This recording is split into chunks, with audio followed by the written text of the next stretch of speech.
How's your mother? She's on her way out. You all are. Act accordingly. When I did The Departed, I was sitting with Jack Nicholson, and he was reworking some of the lines. Just a little thing. Martin Scorsese went to the bathroom, and it was just Jack and I, and Jack said, "You know, I never would've made it this far in my career if I wasn't a great fucking writer." and I remember thinking, of course you're a great writer. How do you have a 40-year career, even if you're not credited, if you can't write? Unless you have an eye for material, which means like making small adjustments here and there, like of course you can write. How's Sister Mary Teresa doing?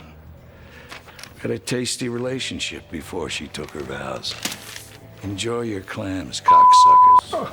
Pay 'em. I always wanted to work with Jack Nicholson, being a film, and I offered him the part, and then he said, give me something to play. And he was right. The character of Costello was still presented as your generic big shot gangster. We've seen that many times in westerns, in gangster films. And Nicholson called me and said, what if, while we're at lunch, on the table, in a little plastic bag, is a severed human hand? I said, no, that's a job interview. And you never mention it. Don't even discuss it. Jeez. She felt funny.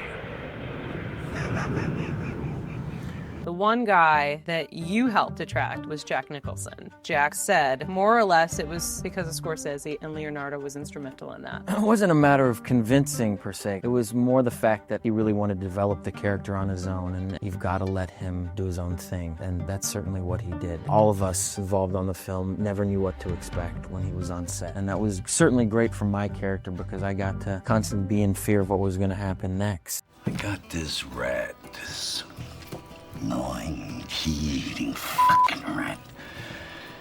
And it brings up questions. We went off on a whirlwind of the fact that Costello would be losing control and, in a sense, losing his mind, really. That's something that was very controversial at the time. Some people remember that, some didn't. But the thing was that I was around a situation like that when I was growing up, where somebody very powerful, who was eventually killed in 1968, was losing his mind and killing people. An atmosphere of fear that I saw around that area. That was what I wanted to capture in Departed. So where the fuck were you? Well, boss told me to go home. Whatever. Maybe he did, maybe he didn't, but you went out fucking home. So where the fuck were you? The hardest part was, what do I convey to the audience if I'm surrounded by killers all the time and I have to pretend to be somebody that I'm not? It really helped in scenes when Nicholson's holding a gun to your face and making you beg for your life. You come up with things to say to survive. That was one of the first scenes that I had, and it really helped me with discovering the character. You got something you wanna ask me? You're completely under his control, and he's out of his mind. It instills a fear in you as I don't want to say as an actor, because you kind of embrace those moments, but in character, it instills this constant fear in you. Don't laugh! This ain't reality TV! You say, okay, I better be at the top of my game. He is entirely unpredictable, and he does keep things fresh. People may get the misconception that he's just Jack Nicholson and he shows up on set and he does his shtick. No, the man works his ass off. He's that old school type of actor that knows they need to do their research as well. The camera's on you like this, and Jack Nicholson's on the other side of the table looking at you. He's got the gun in his hand. He made me very honest in the scene, so that really helped.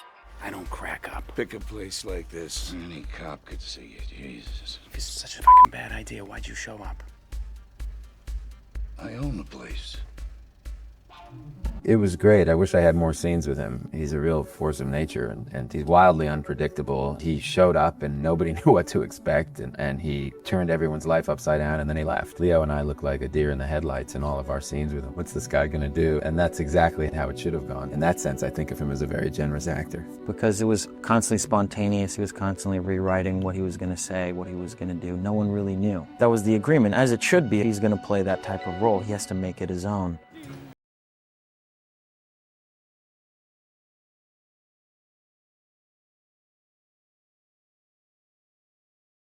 Great thing with him where I watched him work on that role and hone it, and he just cut through all of the mystique.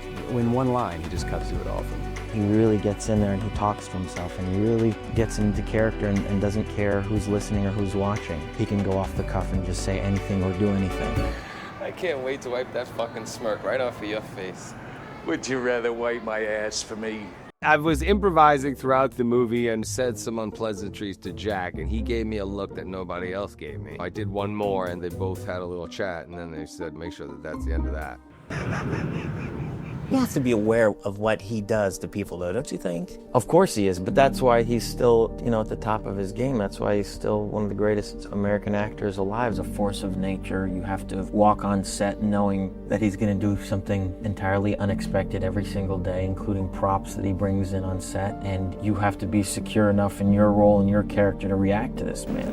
When I was your age, they would say we could become cops or criminals. Today, what I'm saying is this.